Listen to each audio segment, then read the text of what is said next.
यही दिन प्यार के झनकार के हैं, मगर टंकार के दिन भी यही हैं। यही दिन है खनकती चूड़ियों के, मगर तलवार के दिन भी यही हैं। जवानी ही भवानी है, जो शत्रु अगर ललकारे तो फिर मौन मृत्यु होती है। योद्धा की तलवार समर में चमत्कार करती है, तो मृत्यु खड़ी होकर फिर उसका इंतजार करती है। बिल्कुल।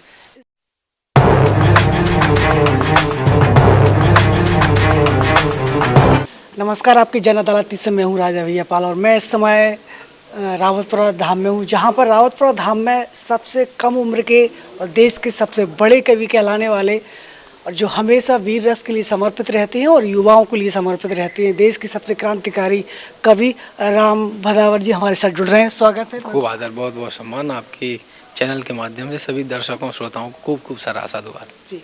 राम भदावर जी, जब आप मंच से दहाड़ते हैं तो हर हिंदुस्तानी युवा के अंदर क्रांति पैदा कर देते हैं। यह क्रांति कब से आपके अंदर जागी? मैं क्रांति पैदा करता हूँ या नहीं, ये तो समय के गर्भ में है, वो बताएगा। लेकिन मुझे लगता है कि भारतवर्ष के हर युवा की आवाज़ में वो दहाड़ होनी ही चाहिए। दरअसल वो दहाड़ है नहीं, वो भारतवर्ष का गौरव है जो हमारे पुरखों की छाती के ऊपर खड़ा हुआ है। वो गरिमा, वो गौरव तो हम सबकी आवाज़ में वो होना ही चाहिए। और रह जाती है बात इसकी कि ये कब से जागी, तो जब जागें तभी सवेरा।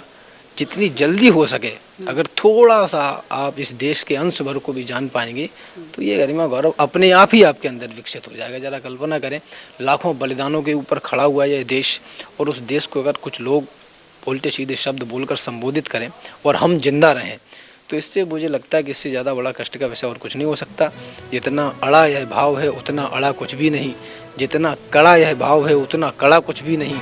ये धरा है माँ हमारी, ये हमेशा याद रखना, मेरे लिए इस देश से ज़्यादा बड़ा कुछ भी नहीं। राम भदावर जी, आपके अंदर कब वो आज जगी, कितनी उम्र के थे तब आपकी कविता उसके द्वारा आपको देश में पहचान मिली? ये सब भी राम जी की कृपा ही है।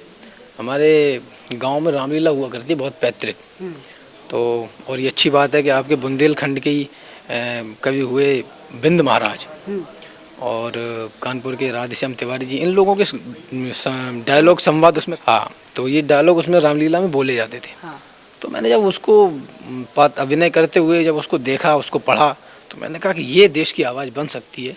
बस उसी दिन से ठान लिया। लिखने को तो बहुत सारी चीज़ें हैं जो कविता के माध्यम से समाज में कहीं जाती हैं, लेकिन मुझे लगता है कि उन तमाम भावों से ज़्यादा देशभक्ति का भाव ज़्यादा परिपक्व है, वो कहना चाहिए। क्या लक्ष्य है आपके जीवन का? आखिर करना क्या चाहते हो देश के लिए आप?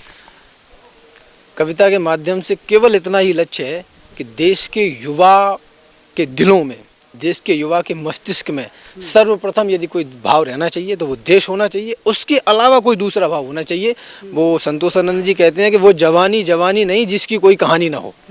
अभी है बल तुम्हारी बाजुओं में, अभी इतिहास गढ़ने का समय है, अभी से शस्त्र अपने छोड़ना मत, अभी तो युद्ध लड़ने का समय है, अभी तुमको समंदर में उतरकर खजाना मोतियों का खोजना है। गगन धरती के राजा बस तुम ही हो, समय की मांग है ये योजना है, अभी मौसम बदलने हैं तुम्ही को आंधियों से जूझना है।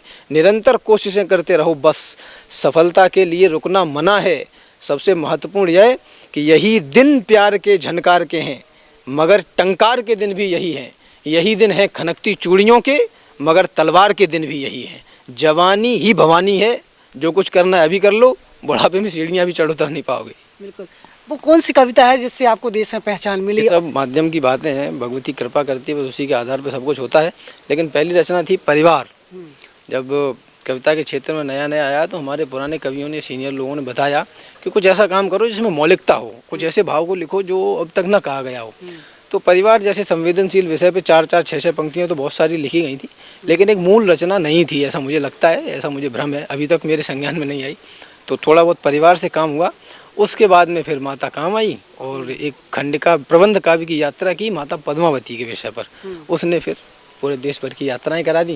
कुछ पंक्तियां सुनना चाहेंगे? मृत्यु वह नहीं जो हमको अपने संग लेकर जाए, मृत्यु वो नहीं जो भय का कोई उन्माद उठाए, मृत्यु वह नहीं जो जीवन जीने में आड़े आए, मृत्यु तभी जब कहीं हमारा स्वाभिमान मर जाए, मृत्यु तभी जब हम विपरीत परिस्थिति से डर जाएं। राजन क्षमा मगर कहता हूँ कौन मृत्यु होती है, शत्रु अगर ललकारे तो फिर मौन मृत्यु होती है। योद्धा की तलवार समर में चमत्कार करती है, तो मृत्यु खड़ी होकर फिर उसका इंतजार करती है। बिल्कुल। इस देश के लिए मोदी जी क्यों जरूरी है, क्या कहना चाहेंगे? जनादेश है और जनादेश तो मानना ही पड़ेगा। और इसको बहुत डिप्लोमेटिक बात न करके बहुत स्पष्ट रूप से कहें तो इसलिए भी आवश्यक है कि एक नेता देश के प्रधानमंत्री या माननीय मोदी जी का चरित्र एक तरफ रखो, बाकी तमाम लोगों की तरफ रखो। उनके सामने यदि आप देश की बात करो तो उनको बुरा लगता है, उनके सामने आप वीरता की, पौरुष की बात करो, शिवाजी की बात करो, महाराणा प्रताप जी की बात करो तो उनको बुरा लगता है।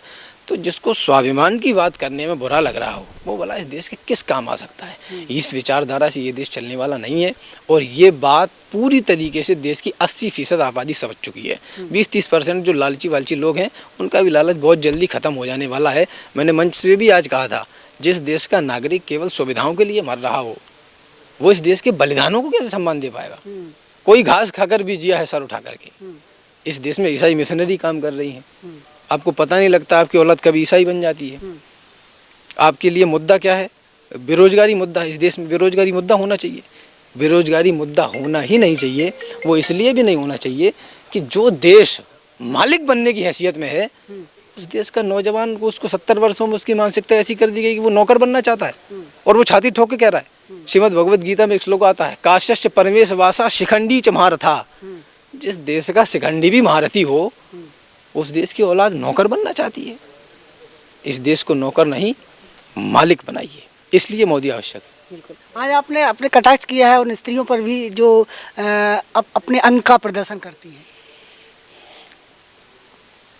बस इतना ही कहना चाहता हूँ। अभी मंच से आदरणीय जानी बैरागी भैया ने एक बात कही थी, सुमित भाई ने एक बात कही थी, सुमित ओरछा जी ने, कि महारानी रानी अदाओं से नहीं मर्यादाओं से बनती है। आप सृष्टि केवल भारत की ही नहीं अपितु पूरे विश्व की बात कर रहा हूँ मैं। अगर आप स्त्री हैं तो आप सृजन का पहला चरण और अंतिम चरण हैं और जो सृजन करता है उसके ऊपर थोड़ी जिम्मेदारी अधिक तो होनी ही चाहिए। इसके दर्शकों के लिए क्या कहना चाहेंगे सर? बस केवल इतना ही कहना चाहता हूँ, आप अपने आप को चाहे कितना भी चार दीवारी में बंद करें, इस देश और दुनिया से अलग नहीं हो सकते। केवल इतना काम करिए, जिस राजनीति से आप लगातार भाग रहे हैं, देश का नौजवान ये अक्सर कह देता है सीमाएं सुरक्षित हैं, हमारे योद्धाओं पे, नौजवानों पे, हमारे जवानों पे पूरा भरोसा है। लेकिन देश के अंदर जो कार्यक्रम चल रहा है, नौजवान से पूछो कि आपके यहाँ कौन विधायक बनने वाला है, किसको टिकट मिल रही है, कौन सांसद बनेगा, तो वो अंग्रेजी में बोलता है कि actually I am not interested in politics. इस देश के विकास का रास्ता अगर कहीं से निकलेगा तो वो केवल और केवल राजनीति है।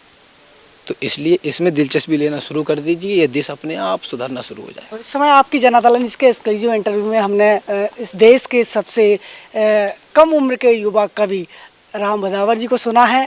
इस इंटरव्यू को लेकर आप क्या कुछ कहना चाहेंगे, हमें लिखिए। ये हमारे साथ, नमस्कार, धन्यवाद। बस इतना ही, मिलते हैं दूसरी खबर में आपकी जन अदालत के साथ।